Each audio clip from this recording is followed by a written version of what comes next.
A very good morning, a very good morning, a very good morning to all the SALGA women and those who are in support of the local government space.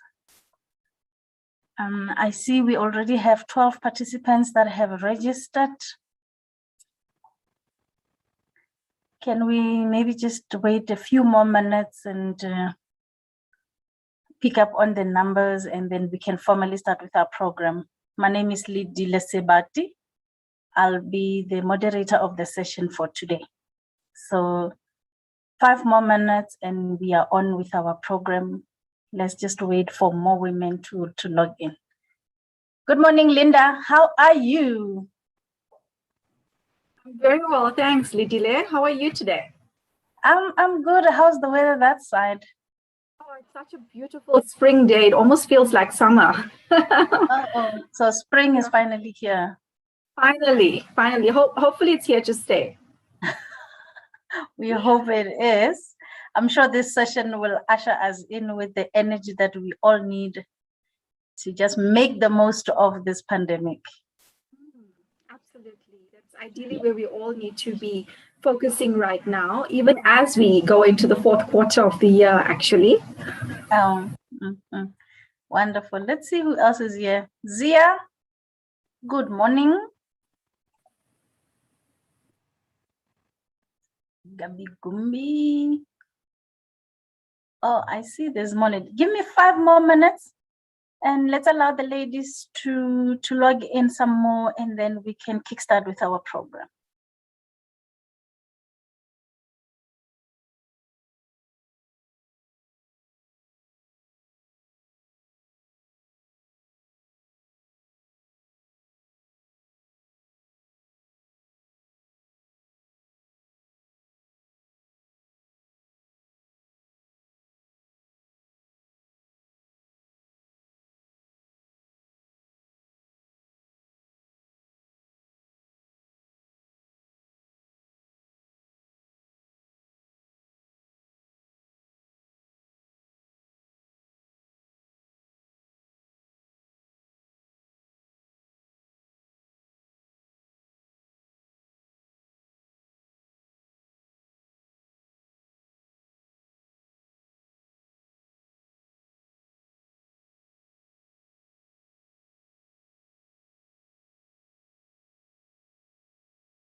Into myself, what a wonderful world.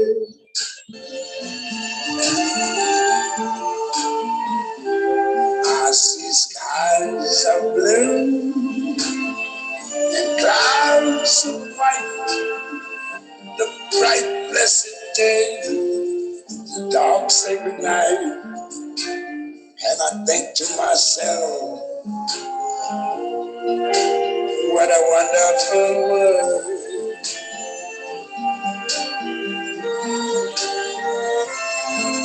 The colors of the rainbow, so pretty in the sky, are also on the faces of people going by.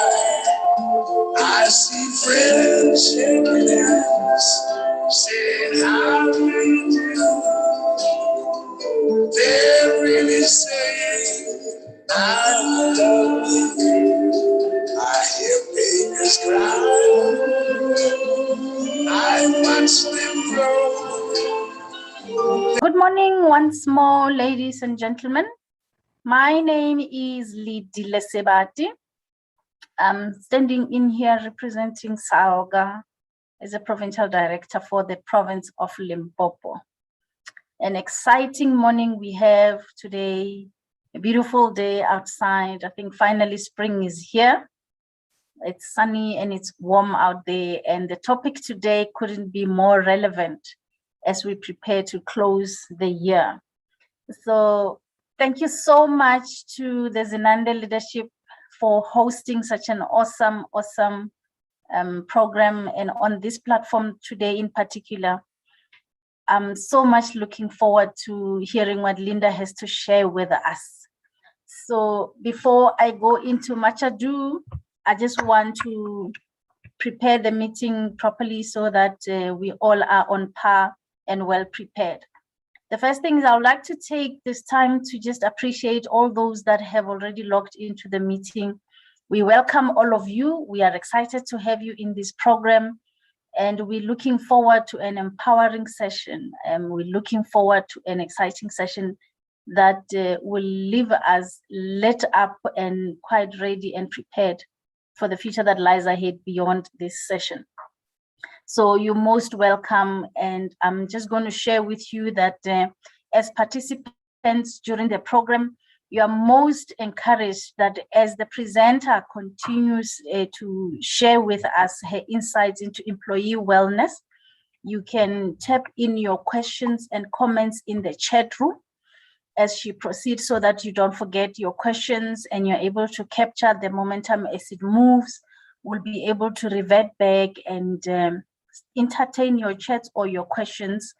And when time for Q&A arrives at the end of the session, in fact, I think, Linda, you mentioned that you prefer that we have an interactive session. So in the middle of your sessions, you might ask and call for any Q&As, but then you're most encouraged that you can raise a hand. I think all of you have that icon where you can raise your hand, and when we see your hand raised, then our technical support will then unmute you and allow you to raise your question. But most importantly, please, let's use the chat box and keep up with the presentation as it moves along, so that it's a more interactive session, and you're also able to keep tabs, because I know this is a very personalized discussion that we're going to have, so it will be hitting hard as it moves. So it's important for us to keep the momentum by making sure that the questions as they come, we are able to capture them. And Linda will be most excited at the end of the session to then respond on it. And it will also be quite fruitful for all of us to make sure that we are present and alive with the presentation as it moves on. So I'm excited that the topic that has been chosen today, the topic that talks to employee wellness, I must say that, you know, just thinking about the topic reminds us that, you know, we are in an era where multitasking is on another level, because everything seems to be happening around the globe at the same time. There are no barriers to getting work done, to communicating with anyone. So our wellness has become such an intricate part of what we need to be attending to, and something that we really need to not take for granted. You know, so we are here for this session. Zenade has actually arranged a session where we are into a wellness checkup session. We're looking into how well we are doing on all fronts, whether you are as an employee, whether in your finances, whether in your social cycles, whether spiritually, we checking in the balances in the different facets of our lives. For me, this is such a groundbreaking platform to be having this type of engagement on. And I want to encourage all of us that let's connect with the session. I believe it will help all of us to connect better with ourselves so that we can optimally use the opportunity that we find ourselves in, where we just in a global time clock. So without much ado, I'm going to call to the platform Linda, who is our presenter today. I don't want to give much away of what Linda is and what she's made of, but she's a dynamic woman who has wealth of experience in this space, and she has done life coaching. She's published quite a number of articles. She's on different platforms talking deeply and widely around the subject of wellness. So she's not a novice to the topic. And Linda, please indulge us. Thank you. Good morning, everyone. And You are thank you muted, so my much. dear. I've actually unmuted now. Can you hear me? I can't hear her from my side. Yes, I can hear you. Oh, yes, you're fine. You're fine. It was. All right. Thank you and welcome everyone. A very good morning to you and thank you for making the time to actually be here today for this very strategic topic of employee well-being. Lidile, thank you so much for that kind introduction. I appreciate that. And a big thank you to Salga and Zenanda Leadership for also hosting me here today on your very strategic Women Leadership Development Program. So yes, employee well-being is very, very much a hot topic. We know this, and it's not just now, it's not just 2021 that employee well-being has come into our space. It's been around for a while, but really the question is, why is there so much of more attention on employee well-being right now in our current reality? So I'm actually going to share my screen with you so that we have something that we can focus on as well. But as Lidile said, I would really love for this to be an interactive session. I do get actually quite tired of hearing my own voice after a while. So it would be lovely to hear some other voices, get some of your comments, questions, and even concerns for that matter into the chat as well. So we really, really look forward to that active engagement. Let's have a discussion. I think that would be much more enjoyable for all of us. And it will also help us to just embed some of those learnings and integrate it into our life going forward as well. Okay, so let me share my screen with you and then we'll go from there.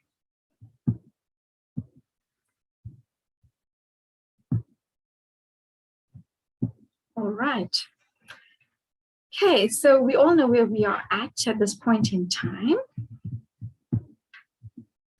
And as I left you with this question, which is really around, why is there this increased attention now, more than ever, on this whole area of employee well-being, and we know this, there's been a lot of attention paid to this particular area over the last few years. But I think, if I may say this, there's been an amalgamation of various different dynamics that have come into play as we speak. And I have to say, it's not just the pandemic related, it's not just COVID related. So before we actually get into the topic itself and unpack where might you be at, where might your employees be at and your peers, etc., let's look at what is the context actually that we're dealing with. Let me paint a little bit of a picture for you around that, okay? So you know this, so you've seen this probably a few times now. You may even know about this acronym VUCA. And what does it stand for? Volatile, uncertain, complex, ambiguous. It's been around for a while, okay?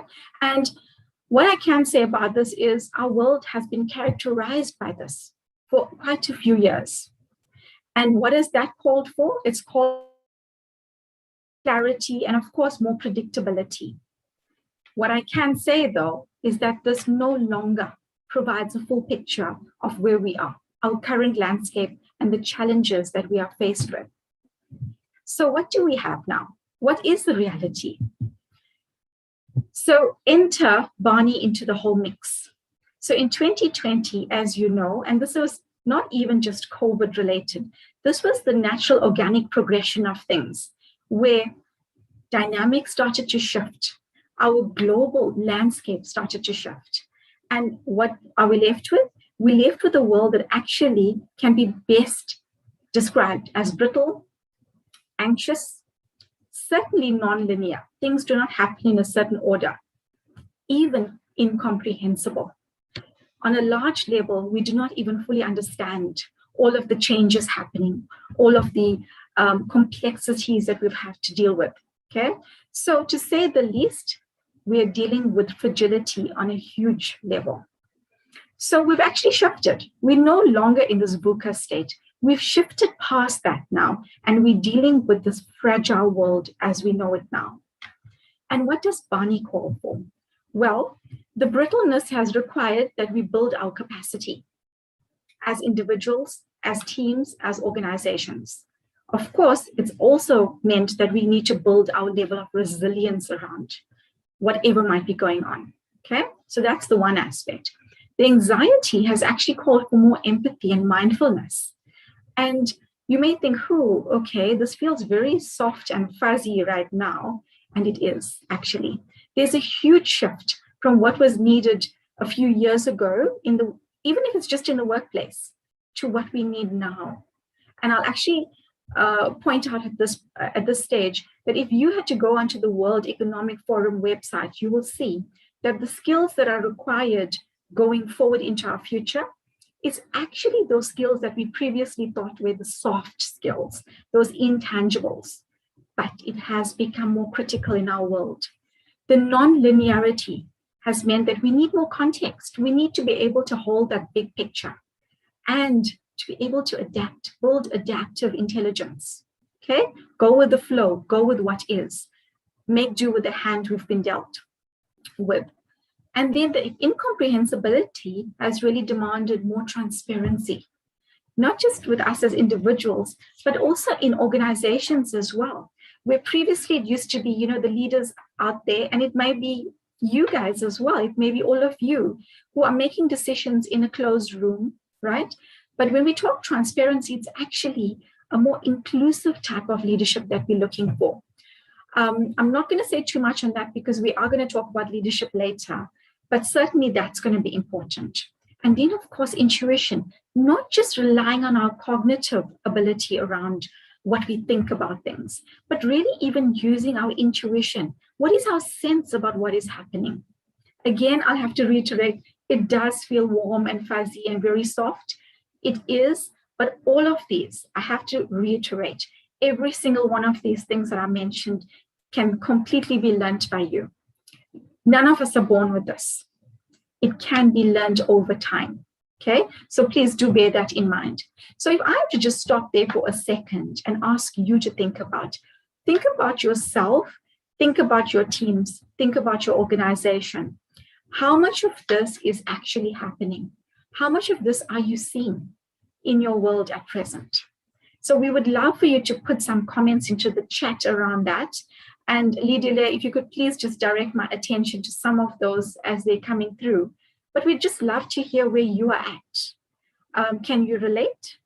Maybe you can't, okay? So what is needed? So let us hear some of your thoughts around this.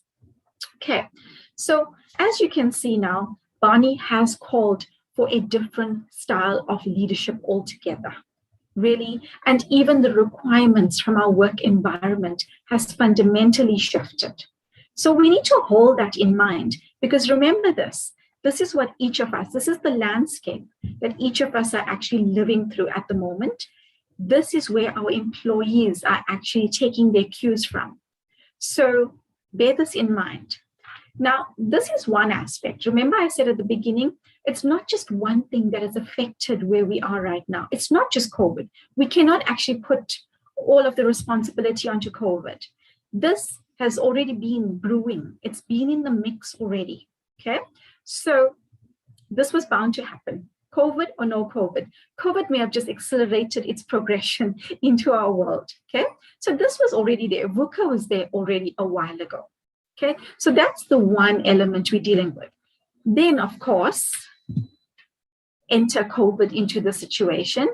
And we all know this. I don't really want to dissect this topic onto a huge level because I think, you know, to a large extent, we're also tired of hearing about it. It's now about how do we work with what we have, right? So yes, COVID did come into our lives. It did bring a whole new set of complexities, a shift in dynamics in terms of how we live, how we do things. So without going into it in too much of detail, we know this. So there's been financial loss. We've experienced financial loss, right? Loss Linda? of loved ones. Yes. Linda, there's a question maybe before you go into the COVID subject. There's a question that came in from Joy Marie as you were saying, I should run it by you. She's asking, does Bunny show up differently in men and women in how they cope? So thanks, Joy Marie, and lovely to actually have you here. Joy Marie and I are actually colleagues as well on some level, so thank you for attending. So that's quite an interesting question. And, you know, when it comes to that kind of thing, when we look at, you know, the gender dynamics, of course, there's always differences in terms of how men and women deal with things, right? And it doesn't mean now, when we say that, it doesn't mean that men don't necessarily feel the emotion, or they don't feel anxiety, or they don't feel overwhelmed. It's just that they deal with it differently. So, you know, when I did a bit of a study on emotions, for example, where women may have access to a wider repertoire of emotions, we show sadness, anxiety, anger, happiness, and all of that, even for that matter, when we're frustrated. Men, and this is just research-based, it's not my judgment, men tend to clump a lot of their emotions under anger or frustration even, which is a subset of anger. So men show up more in that way, whereas we may actually, as women, we may show the anxiety that we're experiencing. So I would say, Joy Marie, and all, you know, whoever else is on the call as well, that I think it's how we respond that is different. Our response to this landscape is quite different. There are other factors that impact this as well. One of it also being your personality type. So without going too much into that, I do want to say that, you know, your personality type also gives you a lens with which you look at the world.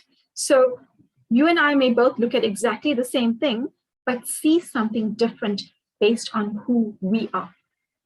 So there again, you may find certain personality types can work well with the lack of structure, the lack of clarity, the lack of linearity, all of that. And certain personality types actually crave it. They need structure, they need direction, they need to know exactly where the goalpost is for that matter, right? So that can also cause disorientation and a sense of overwhelm if you are one of those personality types that craves something that your current environment is not giving you. So, Joy Marie, I hope that answers your question on some level. Yes, thank you very much. Appreciate that. All right. So just then to go back quickly to what has COVID brought?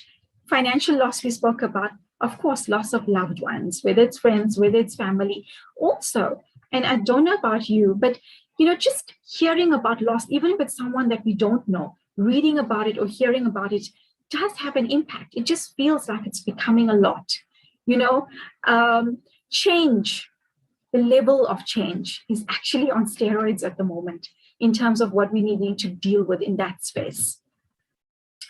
Of course, the uncertainty is there, the unpredictability is there much more than ever. And it is loss of life as we know it. So, you know, a lot of times when we looked at COVID, we said, oh, actually, this requires change management. It's actually more than that. Yes, it is change management, but It actually is grief management, because we are actually grieving the loss of life as we know it. And we're grieving on multiple levels. And this has brought a different set of dynamics into play as well. So think about how you feel when you're in grief. Okay, can you be actually the most functional you can be? Maybe some days, yes, other days not. It is a little bit of an emotional roller coaster from day to day. So we are having to also navigate through that as well. So now, as you can see, we dealt with VUCA and Barney. That's the one aspect.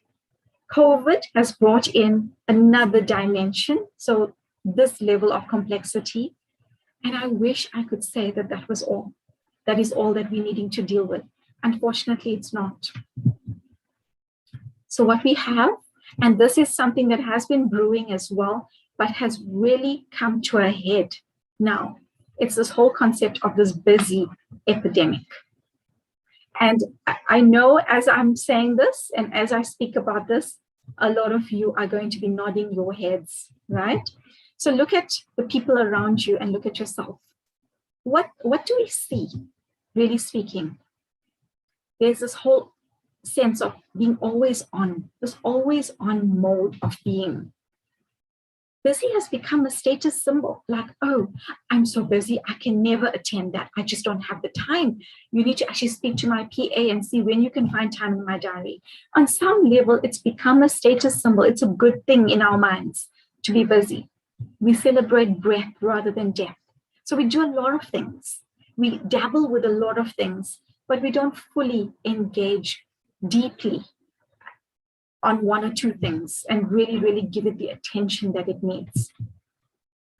We value quick reaction and not really considered reflection. So everything is about quick decision-making, quick thinking, quick responses, and there isn't that time for considered reflection anymore. Time off becomes a luxury. Okay, so we really, really are in a 24-hour society, and many of you may be able to relate to this. How often are you actually working into the night, responding to messages, responding to emails, even receiving requests at that particular point in time as well, when it's supposed to be your rest time? So technologically, we are much more wired up, which is lovely. That part is lovely. But as human beings, we are actually melting down. And that is a fact. And that's something that we need to actually really reflect on strongly and think about. What do we need to do intentionally to stop ourselves from going down that road? Okay. So based on what I just shared around this busy epidemic, how are we responding? So I would love for you to also think about, as I'm going through this list, as to which of these would you be able to put a tick next to for yourself. We survive on too little sleep. We often need caffeine and other stimulants to actually get through the day. Okay. I know for me, certainly there's the reaching out for sugar. Okay. It's my weakness. Always in a hurry. So we're never fully present, or we don't fully experience, or should I say, enjoy the experiences for what they are. It's always, yes, giving just that half-hearted attention because there's something else happening in your life, okay? Or something else to think about. Easily distracted. I think this goes without saying. The need to multitask, and Lidile, you spoke about this, multitasking. And we feel like we need to be handling multiple things all at once. But I have to say, do you know that our brains are actually not wired for multitasking? We think we're supposed to, and especially women feel that we are strong at this. And we pride ourselves even on being strong at multitasking. But your brain wasn't geared for that. It's actually geared for dealing with one task at a time and fully engaging with that one particular task. Okay? So we're never too far from our devices as well. Are you far away from your laptop, your phone, your iPad at any given time? Only you can answer that. We feel guilty when we take time off. I think this is a big one. Especially now with working from home, you feel, ooh, how can I actually take time off when I've been working from home? But have you been on holiday at home? Okay. questions to reflect on. This is really sad. Family and friends become yet another demand. So I would love for you to actually think about how many of these can you put a tick next to. Put some comments in the chat as well. Let us know where you are orientating from. What's coming up for you as you're seeing this? I know it can be very jolting, but we do need that reality check. Otherwise, nothing changes. Okay, so let me ask you this question. So we got a little bit of a context. So I painted a bit of a picture into the various dimensions, if you want to call it, or the different aspects, or even the different set of dynamics that employees are dealing with. And it so happens it's all at one go that we're dealing with it now. That is why employee well-being has become such a hot topic, because there's so many different things that have come to a head. So what does this all mean now for employee well-being?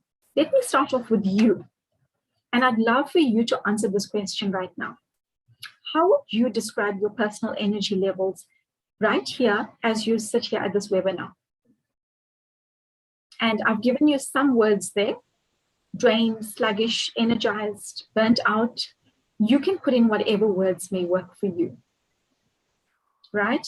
So some of you that feel okay to share, put it into the chat. If not, reflect for yourself. Do that check-in with yourself. Where am I right now? So let's switch off that autopilot mode and think about, okay, let me just realistically look at myself. How am I actually feeling?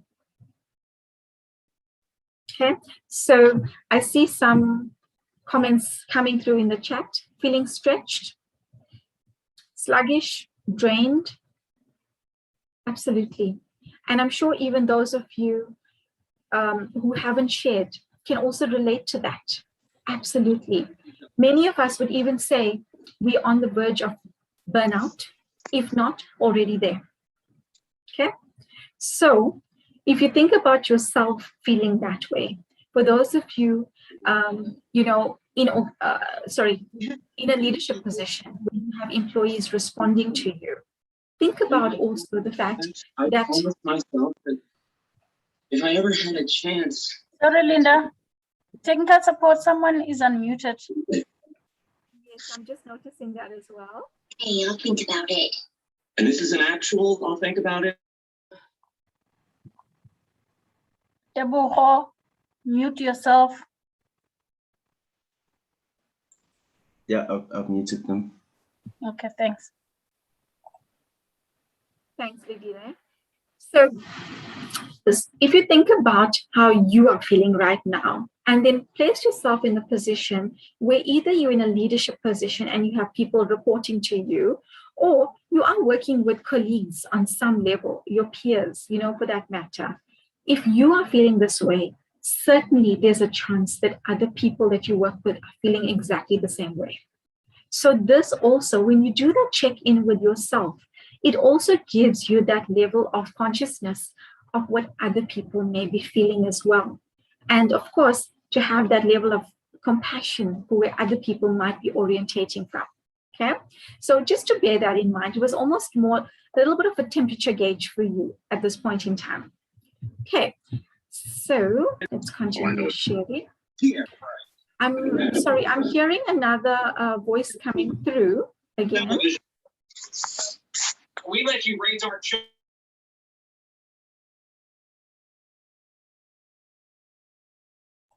We are sorted, Linda. You can go ahead. Thank you. All right. Okay, so when we talk about, so what does this all mean for employee well-being? I can say that, look, the picture is not all bleak.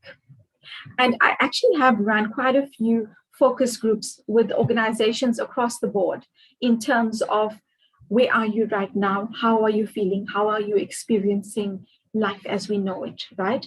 And I have to say that some very positive elements did come through in terms of where people are right now as well, especially with the whole working from home situation. So things like, of course, we've got more flexibility We can spend that time with our families and have time actually to do the things we need to do in the mornings. So our mornings feel more easeful. We don't have to worry about getting ready, traveling to a particular place, that sort of thing. So also for those people who are not morning people, you could maybe even start a bit later in your day and go on later into the evening, to the night for that matter. So that level of flexibility. People have actually appreciated seeing their family, more often than they usually do, right? So that's certainly a benefit. A lot of people have actually reported taking the time to reflect on themselves, whether it's actually to reflect or whether it's to develop themselves in some shape or form. People have been doing more of that, even evaluating themselves. Am I where I said I would like to be? Am I actually achieving the vision that I want to for myself? Where do I need to develop myself? So I find a lot of people are actually doing more, for example, meditation, yoga, even skills development, for that matter. So it's not just the personal mastery development side of things, it's also even the technical development. So people have been doing a lot more of that, and there's been, I suppose, time for that. As I mentioned, instead of them just managing their time, people were able to manage their energy. So to work at a time when they felt or they feel more energized, not necessarily working on the clock, so to speak. And even when it comes to some very practical things, like, even decreased work costs. So, some people even said, I don't even have to worry about filling fuel into my car now every week. Where I used to fill every week, I'm doing it once a month. So that's a big saving. Some people said, actually, I don't even have to worry about my wardrobe anymore. I make do with what I have. That's another saving. So people have found a lot of gains from that perspective.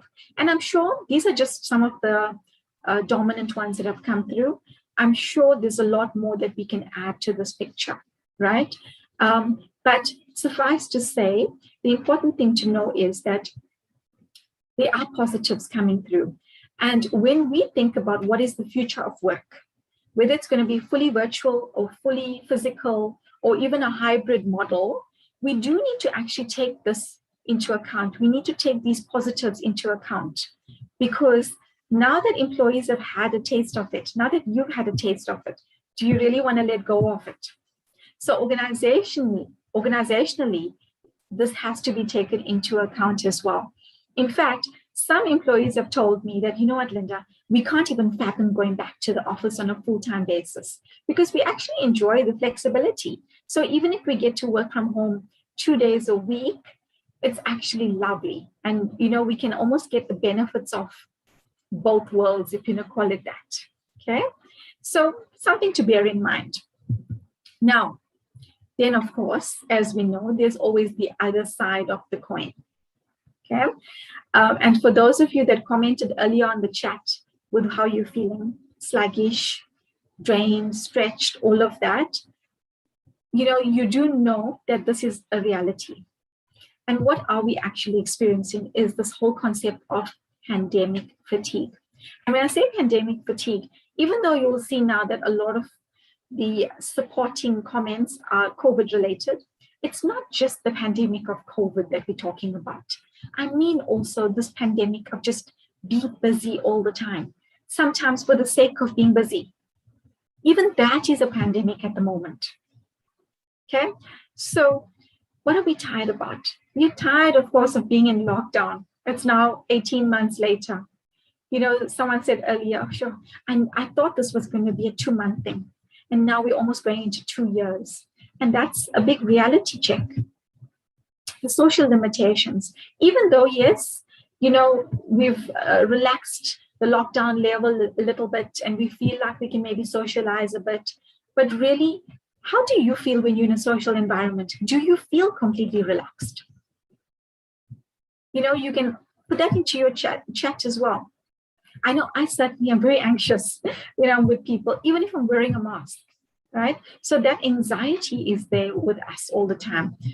Then we've had to deal with things like online schooling as well, and having our kids in our workspace, which is actually our home space. this need to just keep up with everything. There's so much happening. There's so many levels of change. There's so much of uncertainty. And then we're dealing with the anxiety of potentially getting sick, the anxiety of losing loved ones, just keeping up with it all, right? And of course, just changes in the way we work. And I think we will talk a bit more around that. It goes without saying, this online fatigue. Really, a lot of people even sometimes just call it Zoom fatigue.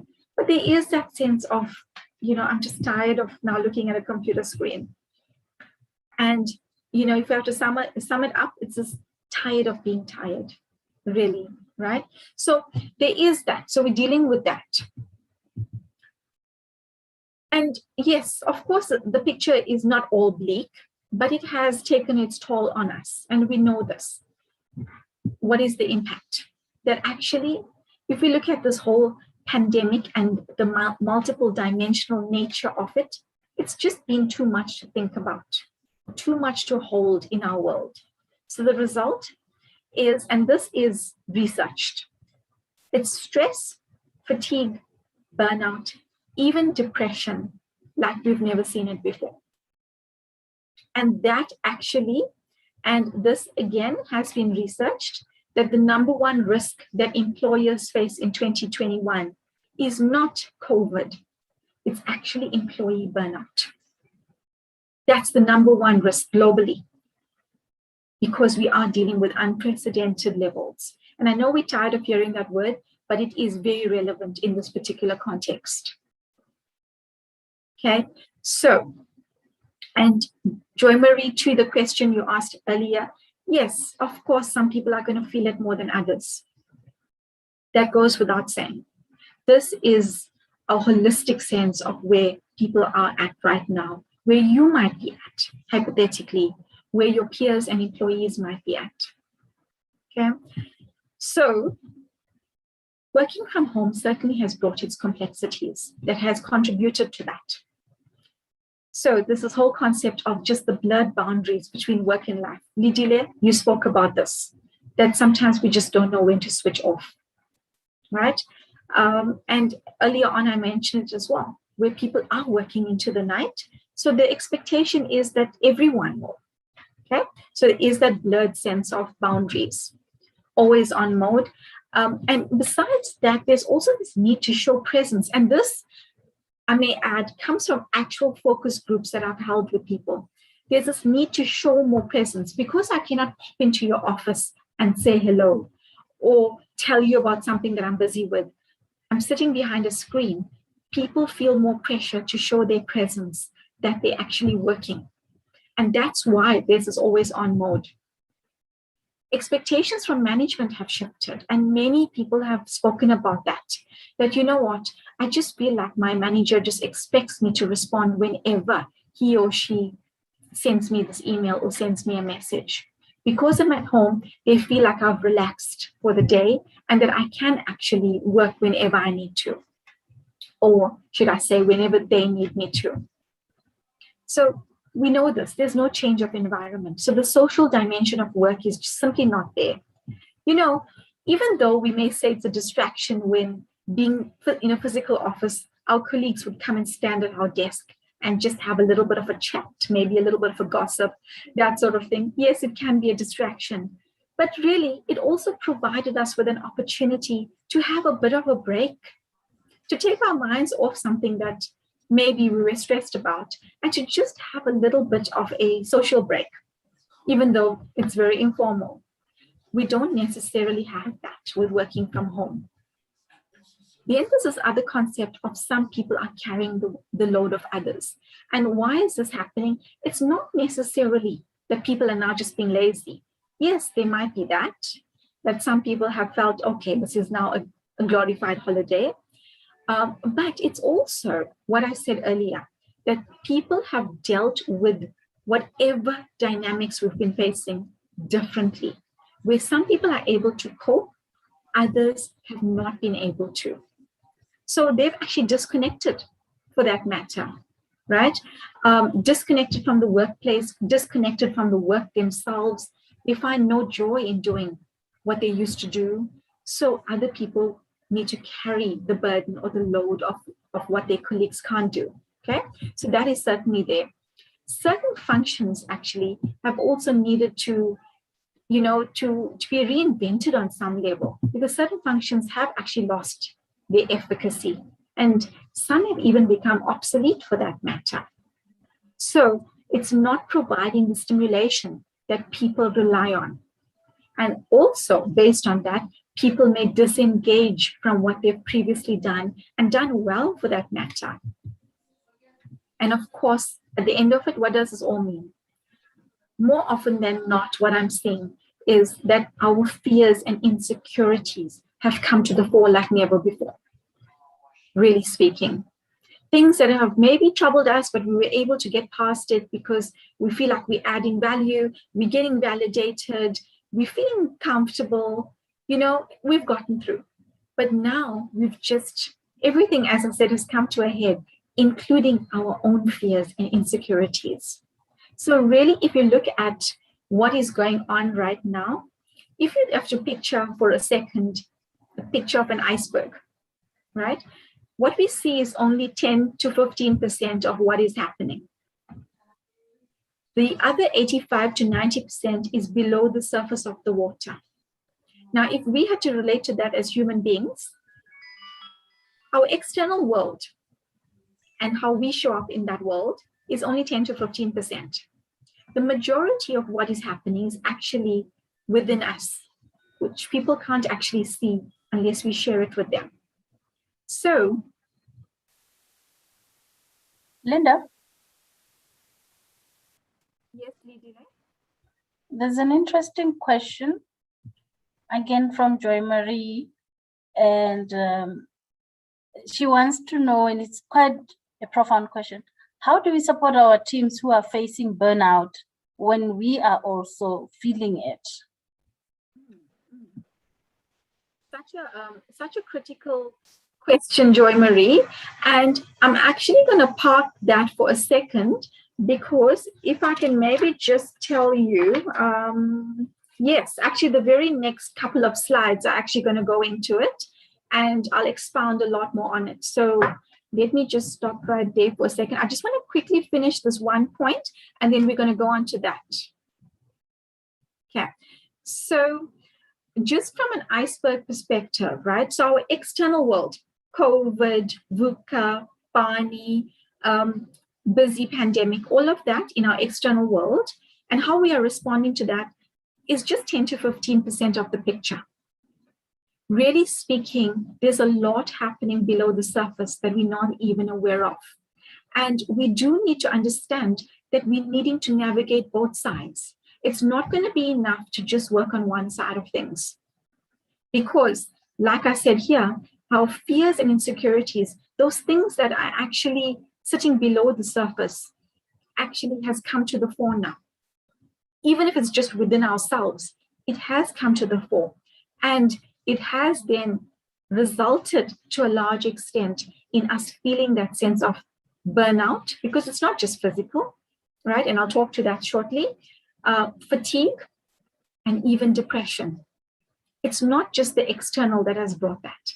It's internally what it stimulated in us. Okay, so just hold that in mind as well. So, Joy Marie, I'm coming to your question. So, at the end of the day, we are impacted on every level. So if we had to look at this, and now this is actually a model that I pulled from what is required for peak performance. And these are the four dimensions that we look at if we're looking at peak performance, right? Physical, the most critical, and the foundation that we need before we can get to the other three. But what we're looking at right now is actually, we're looking at a situation where our physical well-being, emotional, mental, and even spiritual well-being has been affected. Now, what do I mean here? Physically, I think that's an easy one to understand. We're feeling tired, maybe drained, sometimes, just stretched. Physically, you feel it in your body. Maybe even getting sick, the immune system is compromised, all of that, right? So that part is easy to understand. The emotional side of things is where we're dealing with what we call emotional exhaustion or even emotional stuckness. Now, if you think about something like emotions, emotions are meant to come into us and then flow out of us like a train going through a tunnel. It's meant to go into the one side, come out the other as a very organic, natural flow. But what is actually happening right now is that we don't necessarily feel like we've got the tools to be able to process emotion. So it's coming into and it's getting stuck there, which is leading to what we call emotional exhaustion. And emotional exhaustion has been actually researched to be the number one factor.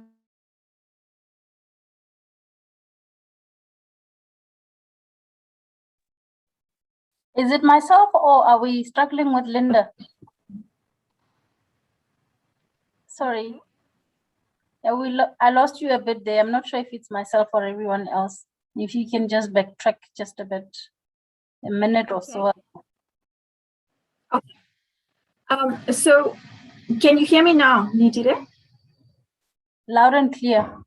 Okay, lovely. So just then to go back to that, I was talking about emotional exhaustion, and we meant to actually process our emotions.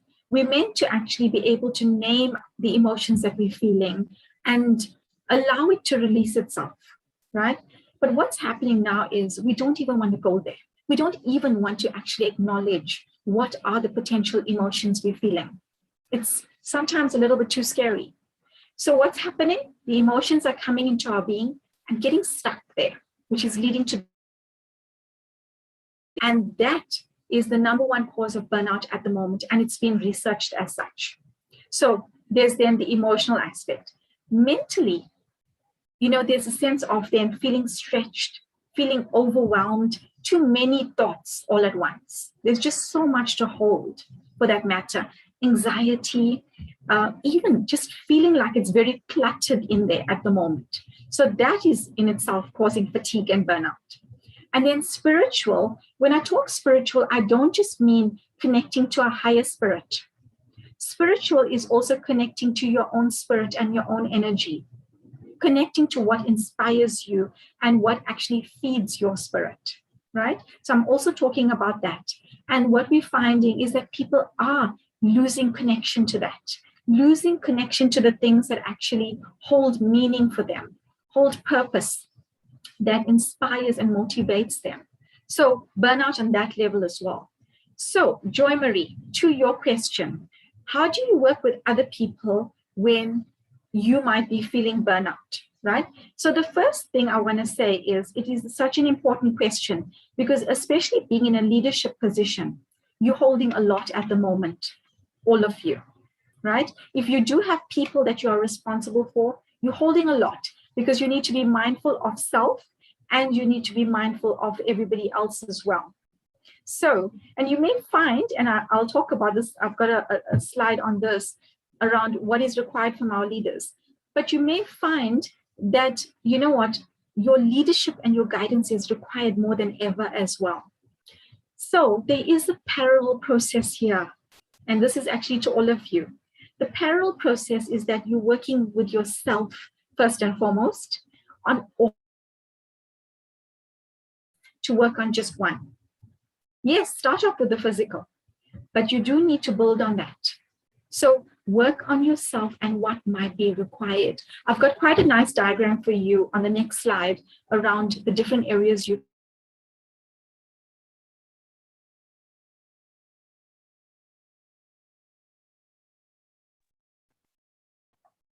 Technical support, can you hear Linda? I think we lost Linda for a bit there. I'm just gonna check with her if she's okay. There she is, Linda. You're muted. So I think I lost you there or you lost me there, but I'll go back into it. Okay. Just a note, I have allowed the attendees to speak, just in case you do want to engage with them in conversation or have a Q&A session. Instead of them only just typing in the chat box, you could probably have a conversation with, just as a side note. Thank you so much. Okay, so let me share again. So we're talking about parallel process. Understand where you might be at and what are the gaps at the moment for you. And when I say putting practices into play, it's not just saying, I should start exercising, I should start meditating, but it's actually saying what is realistic for me and putting those practices into play into your life immediately so that you can start increasing your sense of well-being, right? And, you know, I love this quote, which is, in times of stress,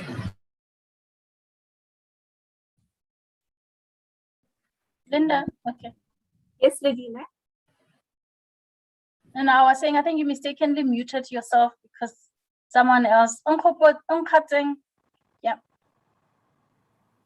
There's people who keep on interrupting you. So I think it sort of gets you to then want to mute yourself unconsciously. But that's cool. You can go ahead, my dear. Okay. All right. Thank you. So I love this quote, which says, you know, in times of stress, crisis, you know, and just emergency for that matter, we do not actually rise to our level of potential. We fall to our level of practice. So remember that whatever you practice on a daily, weekly basis becomes actually your source of groundedness. It actually allows you to stay centered in the eye of the storm. So that's the first and foremost thing that needs to happen. But from a leadership perspective, if you do have people that are dependent on you, there's a parallel process of also holding this space for the people that rely on you and encouraging them to also. Linda, can I just interrupt you right there? Because I think you're saying something very, very profound. And I would appreciate if you can go back to it.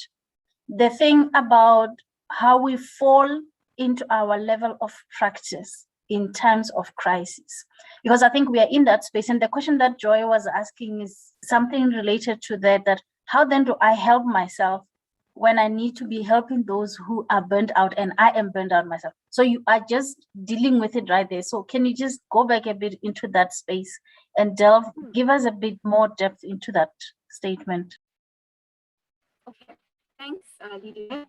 And so what I'm saying is, every single one of us does need to do a check-in with ourselves. Like we would check in with other people and we'd ask other people, how are you doing? Right? Do a check-in with yourself. And maybe actually, Lydia, now that you brought it up, let's actually invite everyone. So this is my invitation to you. Do a check-in with yourself right now in terms of where are you physically? What's going on in your body? How are you feeling? Energized? You feeling certain parts of your body might be a little bit sore, tired. What's going on physically? Emotions. How are you feeling in your heart at the moment? What emotion is dominant at the moment for you? Or even at this period? Mentally, which thoughts are actually dominating your mind at the moment? What is going on there for you? Spiritually, where are you? Do you feel connected to yourself? For those of you that believe in a higher power, do you feel connected to your higher power? So my invitation to you is to do that check-in. I'm going to give you a minute to think about that. Because once you have that, you also, and this is something you will do regularly. It's not just a once-off thing that you're doing here at the webinar with Linda. It's something that I invite you to do at least every morning very intentionally. Because then you know what you need for the rest of the day in order to allow yourself to be at the level you want to function at. Okay, so let me just give you a minute just to think about this. Write it down if that is possible for you. If not, at least reflect on it for now. And already, this is a practice you can bring into your daily life of checking in with yourself.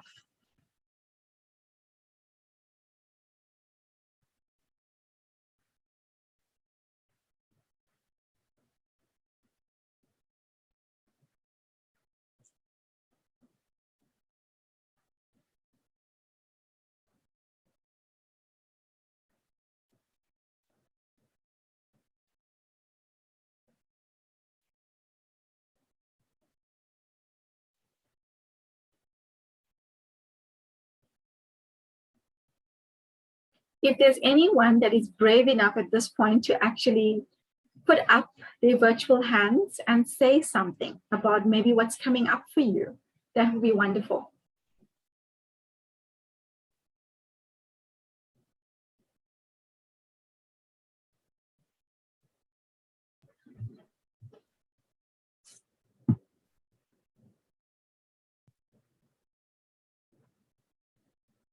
Our participants, there you are. The floor is open for you to raise your hands and we'll recognize you, and you can unmute and ask Linda or share with Linda or share with the audience where you are at right now as you've checked to yourself. Do you Nakedi? want to maybe just call out the names in Yes. the order that we will take the comments? What I'm going to do is I'm going to call out the names. Nakedi, I see you've posted something in the chat. Do you want to talk to us about it?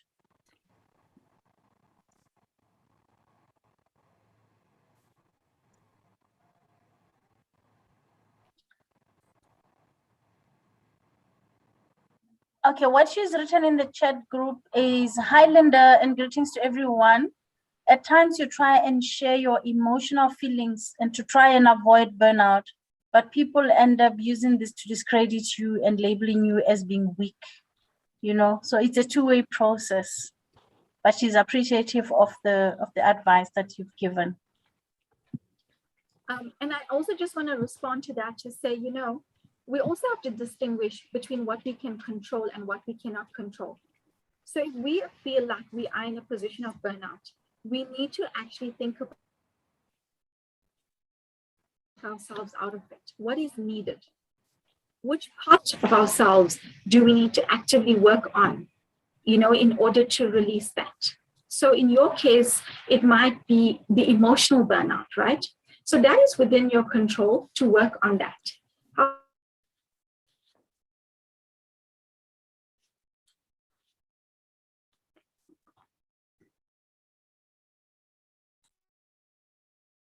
Just putting it out there, putting it into the space.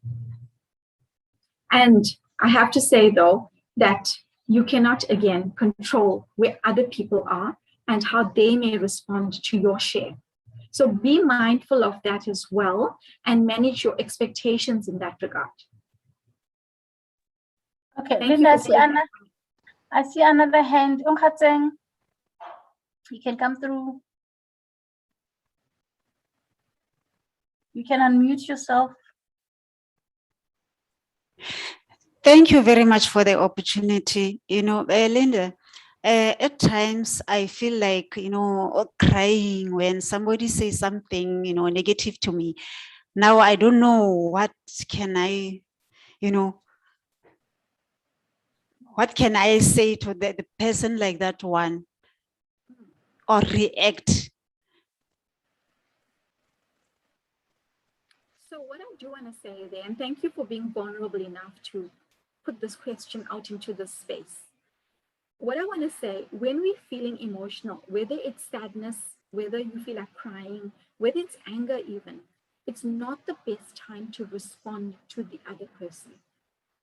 Because when you're feeling that way, it's very difficult to think rationally. If you respond, you're responding out of your emotion. The best thing that you can do in a time like that is to excuse yourself and say to this person, you know what, let's come back to this when, you know, when the situation has calmed down. Or if the person is not even aware of the impact that they're having on you, excuse yourself. Don't say anything at that point in time in terms of trying to resolve the issue, because you are not in the space for it. Once you're feeling a bit calmer and you feel like you're becoming rational again, think about what feedback you want to give to this person. Then you go and engage the person and say, you know what, this is how I experienced what you said. You know, or I noticed you actually saying this to me in the meeting earlier, and this is the impact it's had on me. And I'm wondering, where are you coming from with this? Because I certainly don't want to feel like this. So how do we move forward? You know, what's the best way for us to move forward? But the only way you can have that conversation is if you Go and take that time out to center yourself, calm yourself down. And when you're feeling like you can be rational, your thought processes are returning to normality, then you go and you give feedback to these people, whoever it might be, because that is important as well. And then they can choose how they want to respond to the feedback that you give them. I hope that answers your question.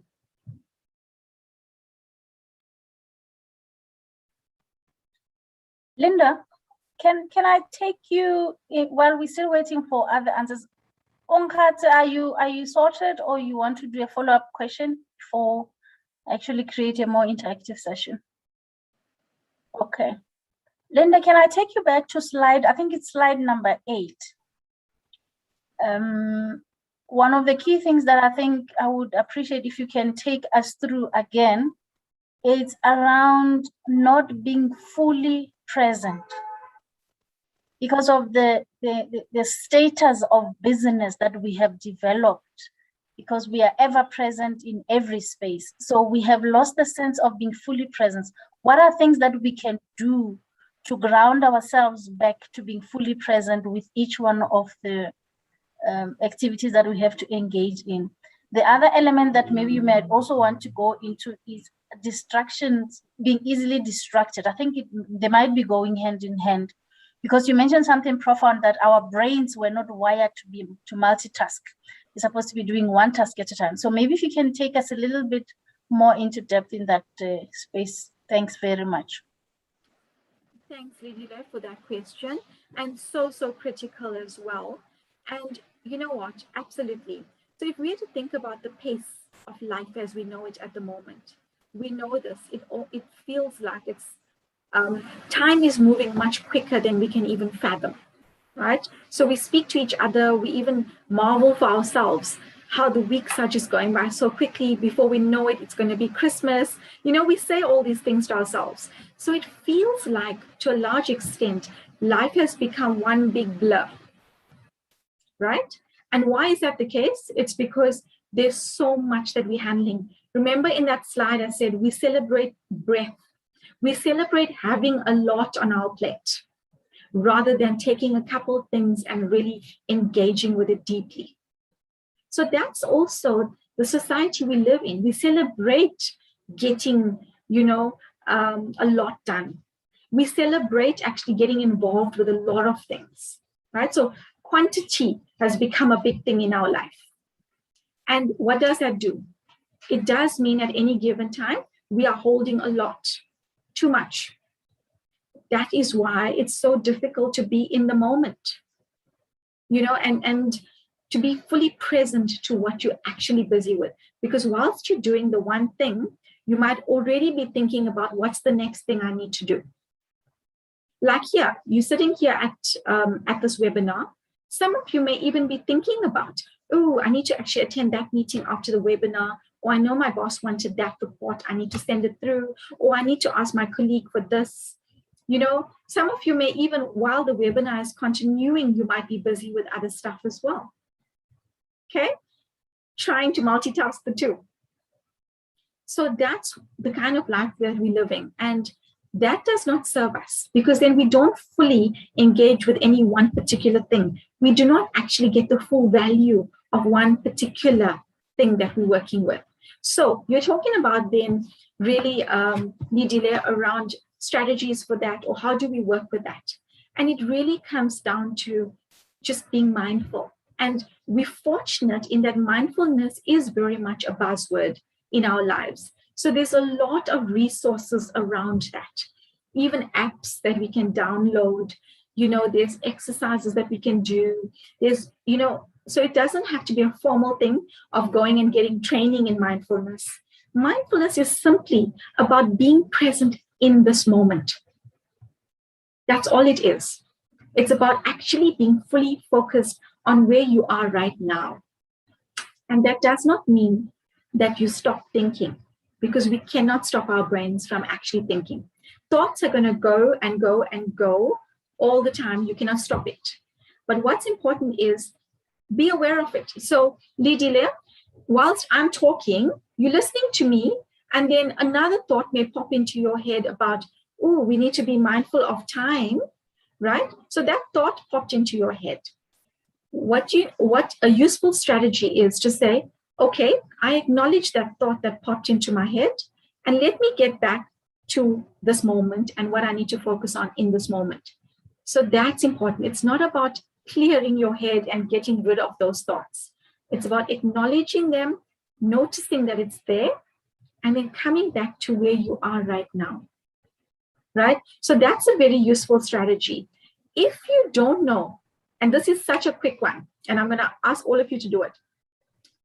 If you don't know how to get back to the here and now, let's all of us just stop for a second. Okay, I'm going to be talking, but you stop for a second and just notice your breath.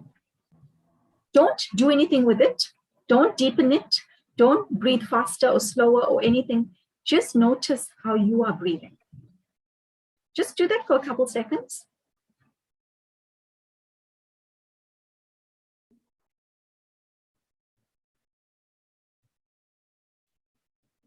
As you are noticing, where were you?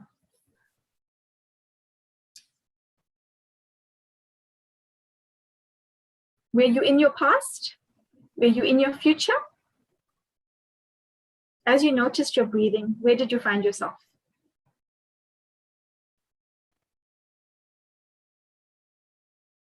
In the moment, right? You're right here, focusing on what's happening in the moment. Why is that the case? Because your body cannot be in the past or the future. Your mind can go everywhere, but your body can only ever be in the present. So if ever you want to ground yourself in the present moment, use your body. And specifically, your breath is a beautiful one for getting into the moment. As soon as you notice your breath, you're right here. So that's a very, very useful strategy. I hope that helped a little bit, Lidile, with your question. I think it did quite a lot. It did quite a lot, just extensively reminding us of the simple things that are easily accessible at no cost to us, that we can optimally utilize to be present. Because I think we're missing out the moments as we move along. We don't even remember what we're supposed to have been doing next or what we did last, because we just want to be done and be, present everywhere, and we forget to be present here and now. I have Gabi who has raised her hand, if she can come on the platform to comment or ask. Thank you so much. Thank you to Linda. What a profound presentation. I think this is a critical slide that she has there about your presence, spiritually, mentally, emotionally.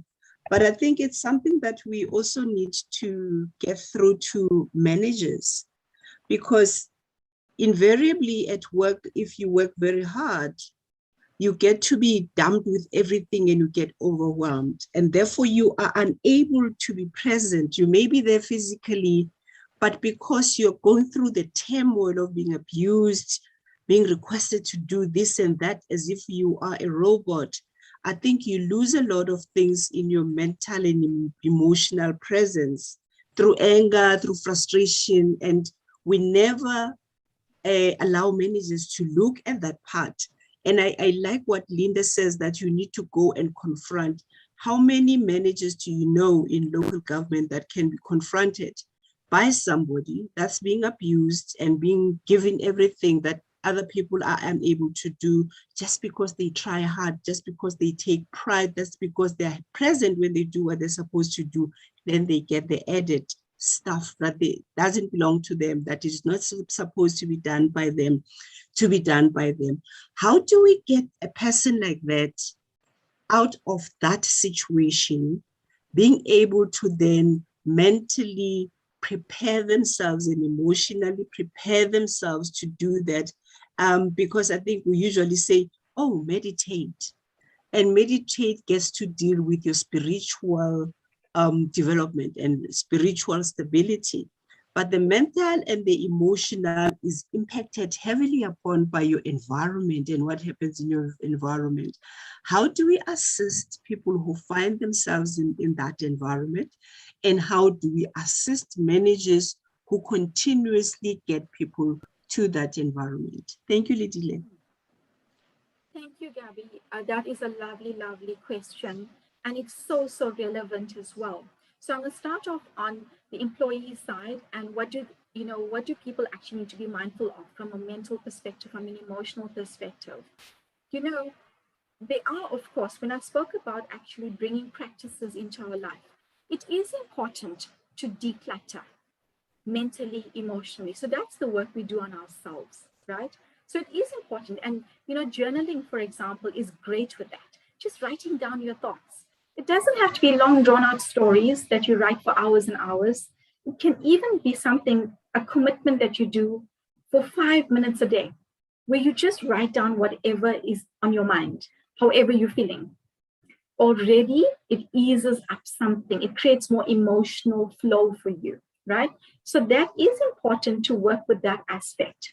What else actually allows us to connect more emotionally, mentally? It's also bringing those things into our life that do inspire us, that do actually allow us to feel connected, even to other people. So we have to make time, for example, for close relationships, whether they're friends, family, kids, whatever the case is, that contributes to our emotional well-being, right? So that is important.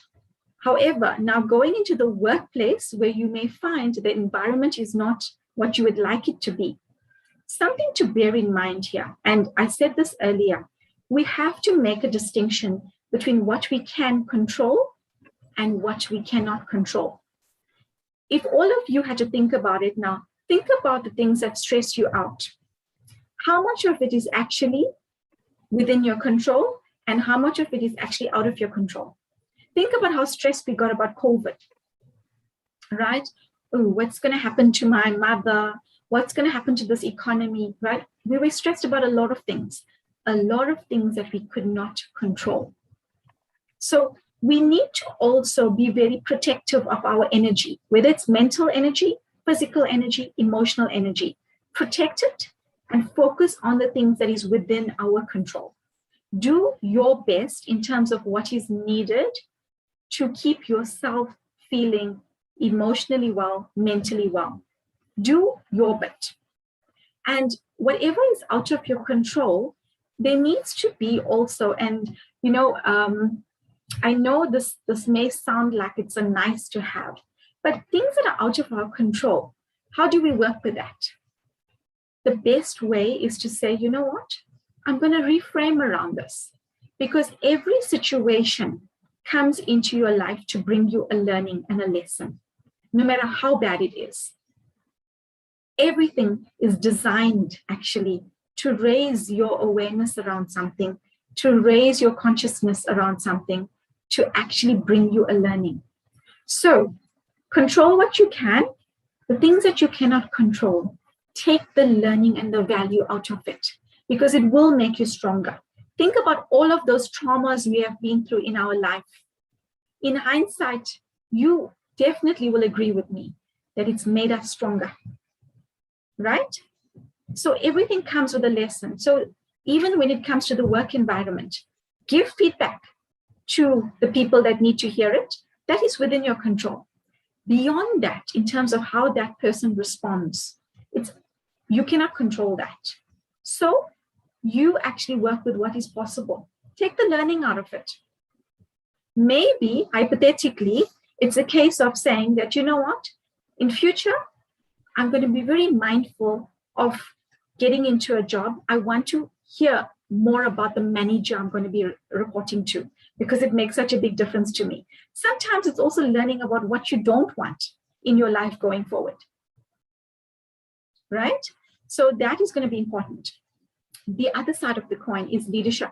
And I actually want to show you this, and I think this will also be useful.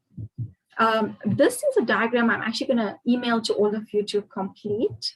But this is the leadership question. So yes, leadership presence has become more needed and critical than ever. So what are we needing from our leaders? Before I even go into this other aspect of what I've put onto the slide, I want to say that our leaders need to also become more self-aware. You'd find that sometimes when managers or leaders treat their people badly, it's not even that they intentionally did that. It's just that they actually so caught up in where they are at and on their journeys and what they're needing to hold and deal with, that they don't even know how they are coming across to other people. So in that way, we say that their emotional intelligence is not at the level it should be. So that is really such an important foundation that we need for leaders to have, especially now where they do need to be looking at where employees are on different levels, not just physically, right? So that's the first one. But what I also said here is leaders need to take more time to connect with their people. They've got to make very conscious, intentional time to connect. It's not just a case of, oh, Gabby's not in the office today, I'll catch up with her whenever. And then a month goes by, nobody's caught up with you, Gabby. There needs to be more one-on-ones than ever before. Really checking in, even if it's a half an hour virtual coffee. So, so important. Compassion. So our leaders need to also have compassion for where people are at. Meet people where they're at. You know, yes, maybe the leader actually has learned to deal with things and they may be more resilient, hypothetically, right? It doesn't mean that you shouldn't have compassion for the people that are struggling.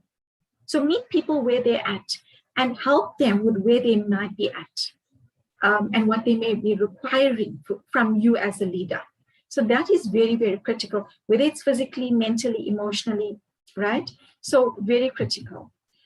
Of course, give clarity. Wherever possible, give clarity. You saw this VUCA, this Barney world we're living in, so unstructured, so non-linear. People also need the clarity. So if leadership has got that, don't hold that information back. Bring in clarity as much as possible to allow people to just feel more relaxed and settled in as well. And then, of course, the last one is actually courage.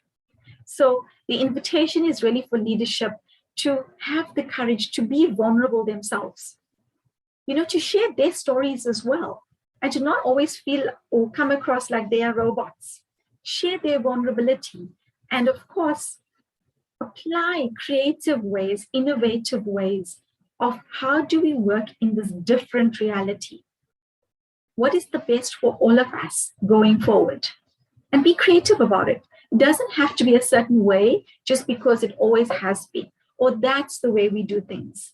Let's think out of the box a little bit as well and have the courage to do that. So I hope that answered your question, Gabby, and I think you spoke very much into this last slide that I wanted to bring in. Thank you so much, Linda. Maybe just as a way of closing, there's a slide you said you wanted to share with all of us. I'm not sure if it's this one or it's that other. There's another slide. So maybe if you can, in wrapping up, this one. So this is the one, and it's actually a wellness wheel. So we know this by now. I think you've all got this, that wellness or well-being is not a single dimensional concept that we look at. It is multi-dimensional. What I like about this type of exercise is that it does allow us to look at all of those different areas of our life that may impact our well-being, right? And you'll see there is then the spiritual, there is the mental, there is the social, physical, and emotions can run across all of that, right?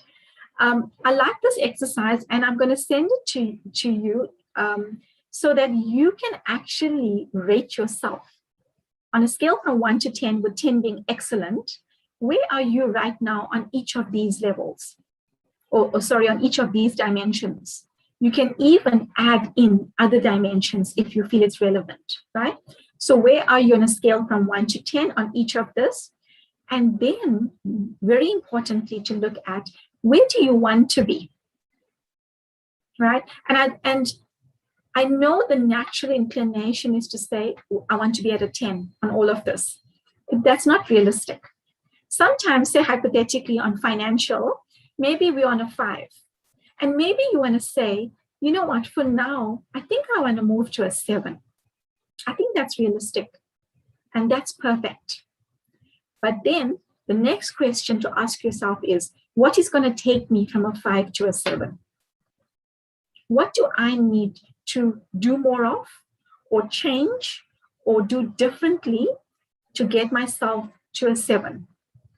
Right? And then you do that for all of these areas. What you have right there, once you've finished the exercise, it's actually a plan of action for yourself. That's what you have. You have a development plan. Okay, by the time you engage with this fully, which is really such a wonderful start to bring in those practices that we were already talking about.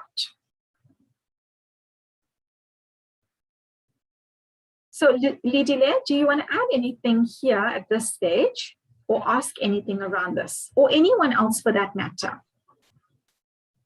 No, thank you so much. This has been an awesome session, I must say.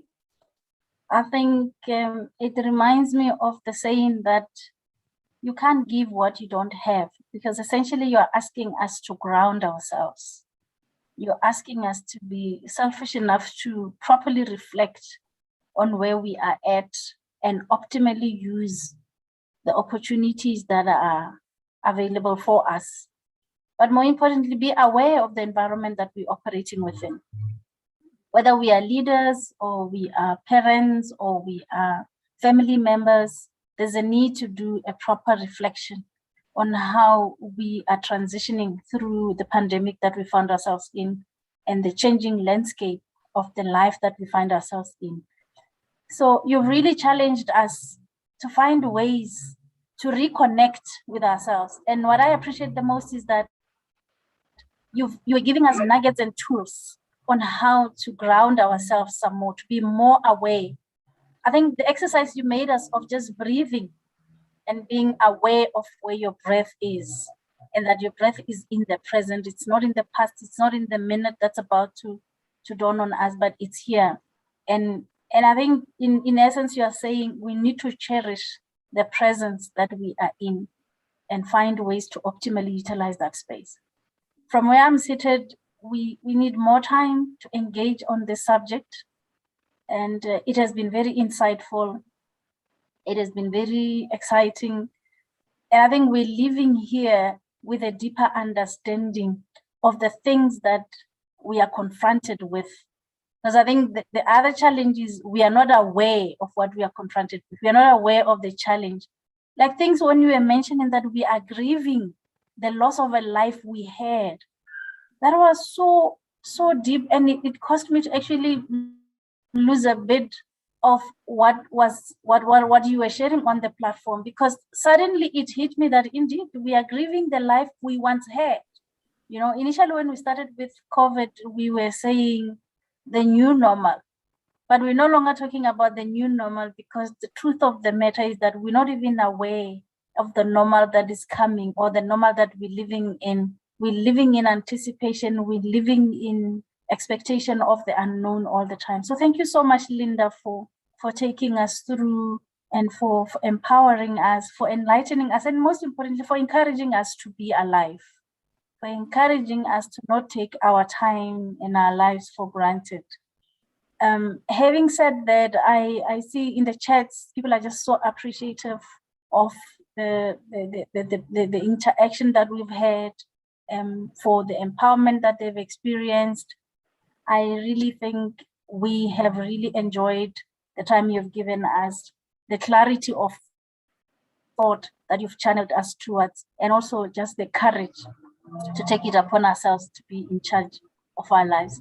So ladies and the few gentlemen, I'm not sure, other than our technical support, that have been on board, thank you so much for being a lovely audience. Thank you so much for making our platform alive with your questions. Thank you so much, Linda.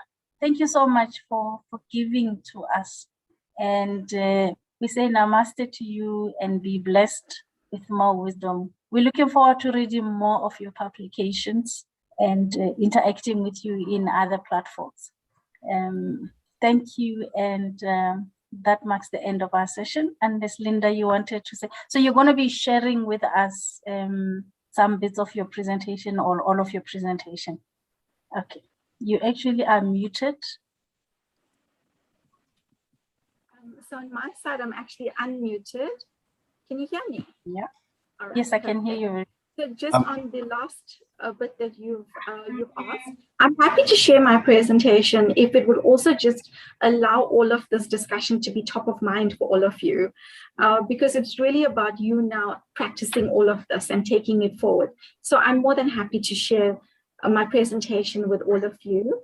And Lidile, Salga, Zenanda Leadership, and all of you that actually were on the call today, thank you so much for this opportunity just to share some tidbits around employee well-being. Just actually forget even employee well-being. It's just well-being for us as human beings, as individuals.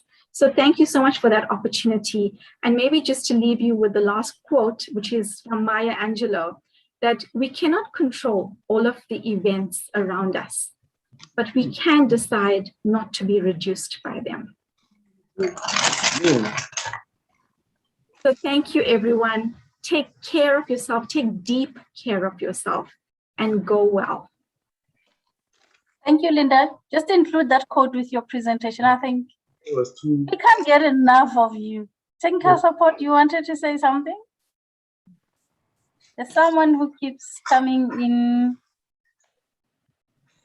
Thank you, everyone. Have a lovely afternoon.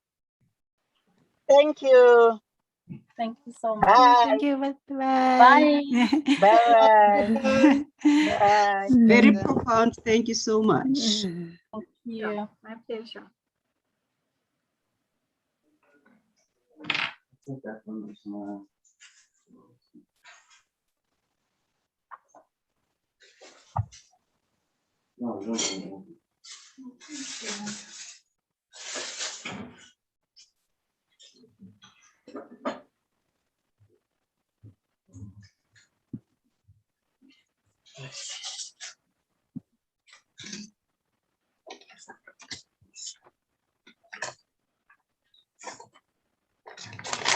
This order is wrong, and it's fine.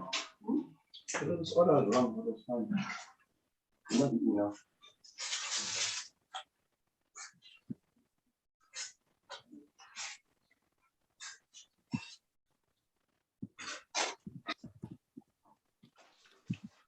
Technical support, are you able to terminate the attendees?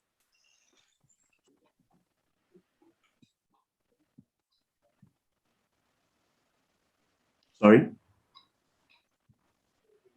Oh, Linda, it's just you and I remaining. So, and technical support. We'll talk on the other side. Okay. Okay. I am removing the participants. Okay. So we'll get the recording. No? Yes, ma'am, you will. Thanks. Thank you, Maybe Linda. we can stop recording now. Yeah. Okay. Lovely. Thank you, Lidile. That was so lovely. It was so lovely actually doing this with you. Thank you so much, Linda. You made it so easy for me to actually just flow with you. I really appreciate it.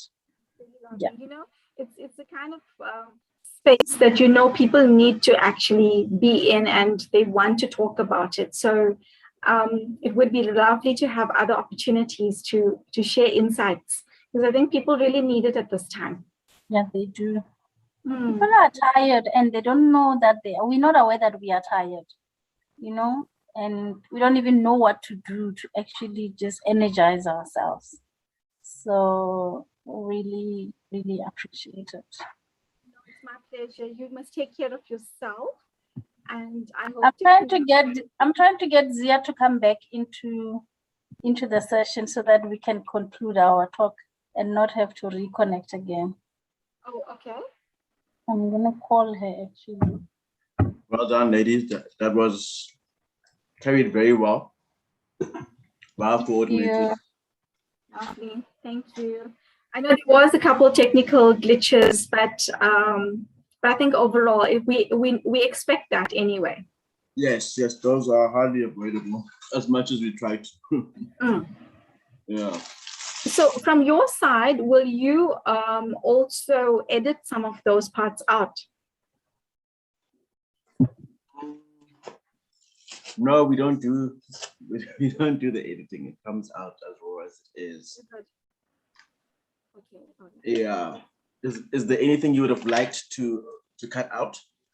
No, it was just around those technical instabilities, you know, around when connection dropped and that sort of thing. Okay. So it was really just that aspect, nothing about like what we physically said, but more around that part of things. Okay. So I don't know how possible that is necessarily. I will talk to my superiors and find out if I'm allowed to tamper with the recording or not. And then, Miss Liddy, I can hear you saying something, but you need to. Or she's on a call. Yeah, I don't want to tamper with the recording, but I will mention that you would have liked for that to be done. If it's all possible, you know, it would be nice, I suppose. No problem. All right. I don't know then if Zianda is joining us. If not, I do need to run. She is. Oh, okay. She is.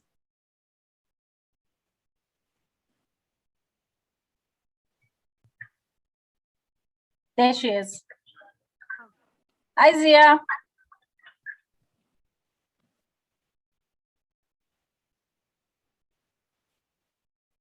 Zianda? Oh, she's still connecting audio.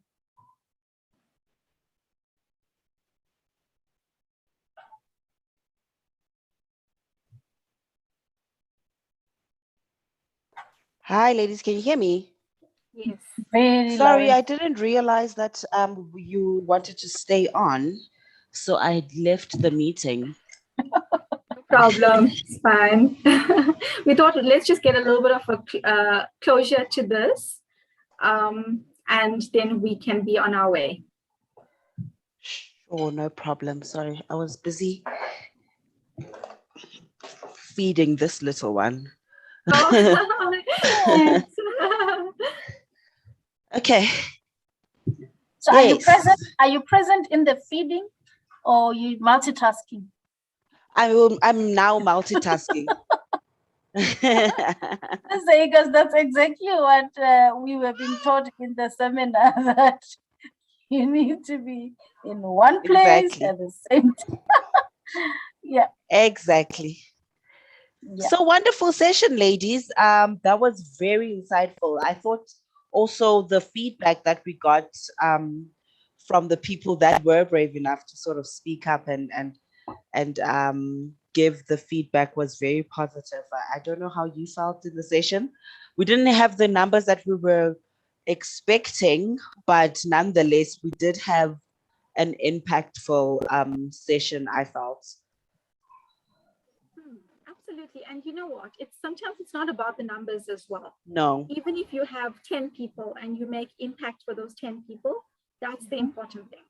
Exactly. So I'm more than happy with that, as long as the people that came walked away with something. Precisely. And as I did mention to you ladies in the briefing session, I will be sharing your presentation with the people that have registered, because we do have their email addresses. So if anybody has missed anything, I'll share the presentation with them. You did say you were available to just answer a few questions, hey, on email. So I'll also pop in the body of the email your email address, and if they want to contact you, then they can reach you there. Okay. So then I send then a PDF version of my presentation to you, Zianda, and then you'll send it off. Okay, perfect. Please. I'm running into another session now, so I'll do it between 3 and 4 Okay. this afternoon. So it's just, yeah, I'm going into another hour and a half now. So Oh, shame. just in case, yeah. Please breathe. Yeah, please, someone. Thank you so much, ladies. It's been wonderful doing this session with you guys. All Thank of you them. very much. Thank you. Yeah. Thank you very much.